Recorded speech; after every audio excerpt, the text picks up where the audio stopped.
This is the Toyota Fifth Quarter. You bet it's the fifth quarter. Hello, everybody. I'm Vern Glenn alongside the incredible Mr. Lynch. Kevin Lynch, my partner not only for NFL, but for college football. We got the Inside the Five show. So fired up for Inside the Five. And this show. As am I. Yeah. Huge weekend.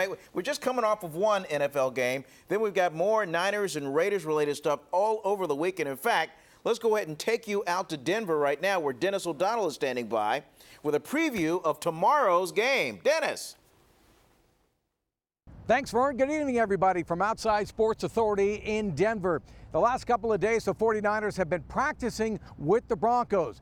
Denver general manager John Elway and coach Gary Kubiak have been impressed with 49er quarterback Colin Kaepernick. You know, I've always liked Colin. I think he's very athletic, and I think that he's a guy that make a lot of big plays, and, you know, he's doing more within the pocket, which I think, you know, as he continues to do that, it's going to help him. But, you know, he's got that. He's a great athlete, and he's got that big play ability to avoid things and make things happen. Now, there is a sense of urgency a little bit here in Denver as quarterback Peyton Manning, Father Time, is finally catching up with him. He throws with numb fingers as a result of multiple neck surgeries. Well, if I threw for 5,400 and some yards and 55 touchdown passes, I wish my fingers would have been numb, too.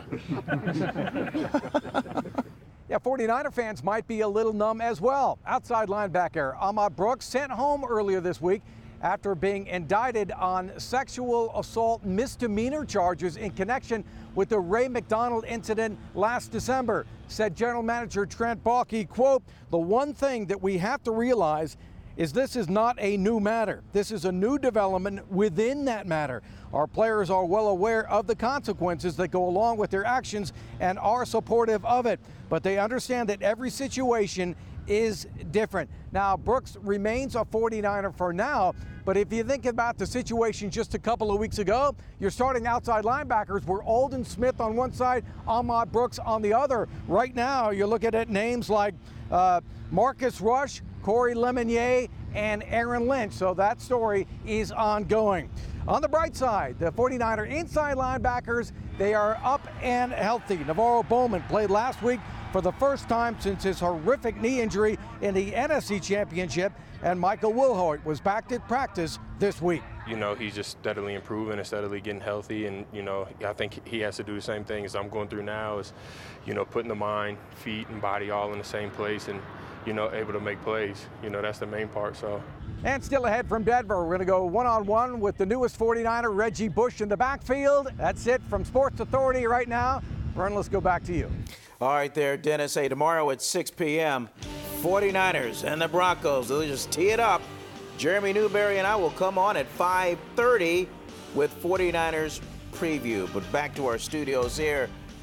And Kevin Lynch, Ahmad Brooks. I don't know what more you know, it used to be, hey, if you can make plays, you got a spot on the team no matter what. But now, Brooks, he's just making it harder and harder for the 49ers to keep him on, huh? He really is. And, you know, if this was his first offense or violation, right, then I would say let the legal process go through and see if he's convicted or not convicted. But he's had incidents in the past. You know, he was kicked off the University of Virginia football team. Oh, I know about that. Yeah, and there was an accusation that he hit a woman in the face. And then a couple of years ago, he had the Lamar Divins incident, a nose tackle who supposedly he hit in the head with a beer bottle 3 times. So there are a lot of incidents here. Last year, too, he was benched for a game for being a little insubordinate. So when you count up all this stuff, and then maybe you don't wait until there's a conviction. Maybe you do something now. All right, here is the follow-up question to that. Before we get into the discussion about Navarro Bowman, how much is the drop-off from Ahmad Brooks to Corey Lemonnier, just for an example? Is it that vast? Yeah, I think it's vast. Okay, all right. I mean, I think when you look at Aldon Smith, he was probably the best player on the team. Sure. Ahmad Brooks isn't far behind. Okay. And he's a seasoned guy. He can help you in coverage. He's 270 pounds and can run like the wind. You know, Greg Minuski, their former defensive coordinator, said this guy has Lawrence Taylor type of talent. It's just a matter of can he get it all together. So he's a physical freak, but Do you keep him on with what's transpired? That's the big question. And that brings inside the gray area the fact that this is a business. These guys are in the business of winning football games. They're not Boy Scouts. Right. So, I mean, if they absolutely need Ahmad Brooks, then they're going to try and find every loophole they can to play him. They are, but they've also had this history of, the 12 arrests in the last 2 years, yeah. and players being repeatedly arrested. It's like it's the same group. The other part of it is the NFL is going to have a say in this.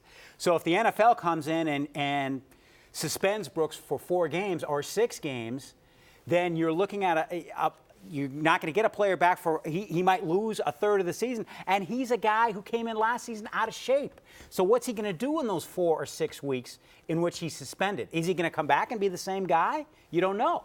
I think if it was up to them, just my opinion, they just find everything they could do to keep him on the roster. But the weight of the legal opinion may end up winning all of this in the long run. Exactly. And, it's not only a 49ers problem, it's an NFL problem. And particularly when you're dealing with, even though it's misdemeanor, when you're dealing with sexual assault, that's a heavy charge. And the league does not have a good history when it comes to women. Okay. All right, fine. Well, let's move on to Navarro Bowman. 3 impact plays right from the get-go against the Dallas Cowboys. When you saw that, did you jump out of your chair? I know I did. Yeah, it was impressive. It was very impressive. And, obviously, the knee's never going to be the same. And Navarro basically said that. He says, now it's going to take me an hour, a half hour to get ready for practice to get this knee to where it needs to go. And you see on the highlight right there, that was the left knee. And he was trying to get up on the left knee, and it gave way a little bit. So, but even with that, he's at the point of his career where his speed's going to slow down anyway, and he's going to need to rely on his smarts, his instincts, and that is so much there for him. So, is the knee a huge deal when you take into account that this is his 5th or 6th year? I'm not so sure, but he's certainly, in terms of instincts and what he does on the field and his leadership, which is going to be huge this year, that's all intact. And for the viewer out there, I mean, it's not so much the knee holding up at the beginning of the game. Let's see how it is in the 4th quarter when you really need those legs. All right, now, out of 49er preseason, no surprise has been bigger than Jared Hayne, rugby icon and now NFL baller. The Australian had 3 punt returns for 84 yards, including this long one here against the Dallas Cowboys, to go along with 54 rushing yards on 8 carries. As for star power, he's apparently top dog from the land down under. I don't know if you have a chance to or whether you even want to, but if you have a chance to listen to any of the commentary, they're kind of going a little bit crazy. They're talking, sort of saying g'day and talking about Vegemite and all sorts of crazy stuff. So it must be kind of funny and pretty amazing and humbling to you that it made such an impact, whether you're willing to admit it or not. People are kind of going crazy. Well, I guess, people had a lot of doubts, and people are surprised by, the way I'm going. But, I've always said, I've got confidence in my ability. I'm not over here, thinking or over here that, I may be able to. I know, and I've got confidence in my ability that if I keep learning the game and keep growing every week, that I can, be, an NFL player. All right, Jared Hayne, great story, but Niner Empire, just lean forward here. I'm going to ask a question. Who would you rather have return punts, Jared Hayne or Reggie Bush? I pose this question to you, Mr. Lynch. Jared Hayne, without question. I mean, Reggie Bush hasn't done it for 4 years, and Reggie Bush is Jared Hayne, and I think Jim Tomsula said this. Okay. He's one of the premier players in the world in space.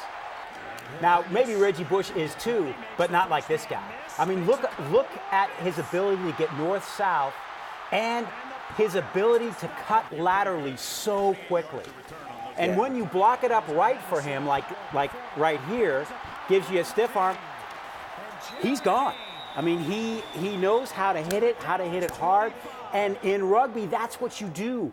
You you weave through waves of defenders, and that's exactly what a kick and punt return are. And in fact, if you have Jared Hayne, do you need Reggie Bush? That's it?